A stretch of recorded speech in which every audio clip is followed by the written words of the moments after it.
एक बार फिर परमेश्वर के लोगों ने उसकी आज्ञा उल्लंघना की। इस तरह परमेश्वर ने फलिश्तियों को 40 सालों तक उन पर राज्य करने दिया। तब उसने उन्हें आजाद कराने के लिए शिमशोन नाम के एक व्यक्ति को चुना।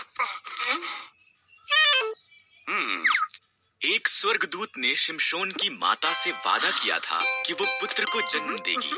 शिमशोन को परमेश्वर के साथ 3 वादे करने होंगे। कभी भी मदिरा नहीं पीना, कभी भी मुर्दों को नहीं छूना, कभी भी अपने बालों को नहीं काटना। परमेश्वर ने शिमशोन को बहुत शक्तिशाली बनाया। उसने एक सिंह को मार दिया और मधुमक्खियों ने उसकी लाश में शहद बनाया। शिमशोन ने परमेश्वर के साथ उसके वादों में से एक को तोड़ते हुए मरे हुए सिंह को छू लिया, यहाँ तक कि उसने शहद भी खाया। शिमशोन को दलीला नामक एक स्त्री से प्रेम हो गया। फलिश्तियों ने ये बात पता करने के लिए कि क्यों शिमशोन इतना ताकतवर था, उससे बहुत सा धन देने का वादा किया। उसने बार बार इसके बारे में उससे पूछा।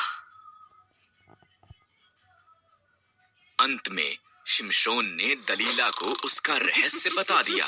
अगर मेरे बाल काट दिए जाएं, तो मेरी ताकत चली जाएगी। इसलिए जब वो सोया हुआ था, दलीला ने एक व्यक्ति को उसके बाल काटने के लिए बुलाया। शिमशोन की ताकत उसमें से चली गई। जब पलिश्ती आए, उन्होंने आसानी से उसे पकड़ लिया। उन्होंने उसे अंधा कर दिया। तब उन्होंने उसे जेल में डाल दिया और भारी चक्की पीसने का काम दिया।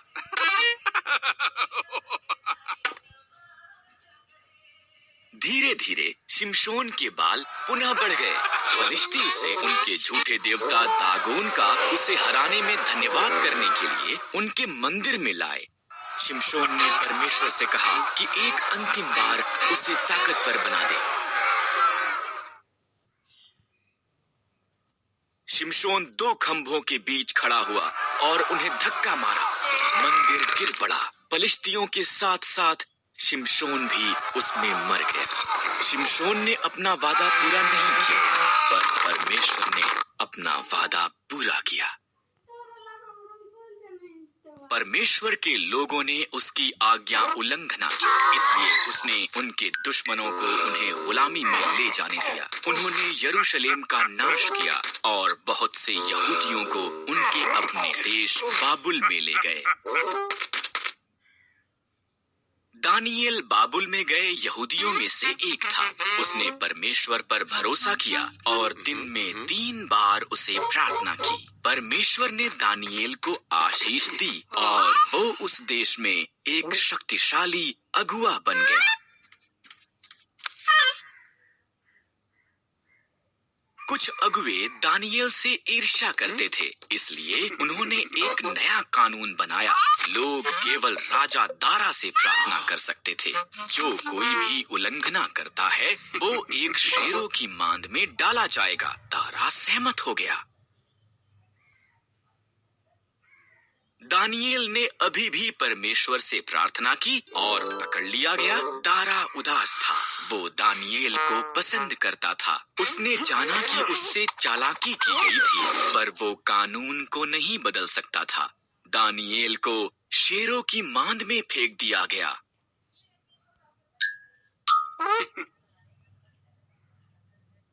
शेर दहाड़े और दानियेल की तरफ आए।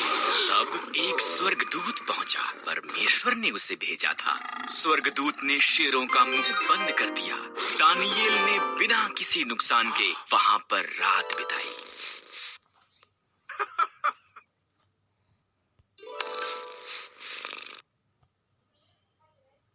दिन निकलने पर राजा दारा ये देखने के लिए गए कि क्या दानियेल जीवित था। परमेश्वर ने मुझे बचाने के लिए स्वर्गदूत को भेजा, दानियेल ने कहा। राजा रोमांचित हुआ।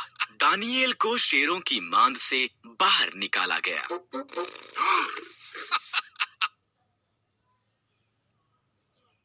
तब राजा दारा ने दानियेल के दुश्मनों को मांद में डाल दिया। शेर उन्हें हड़प कर गए।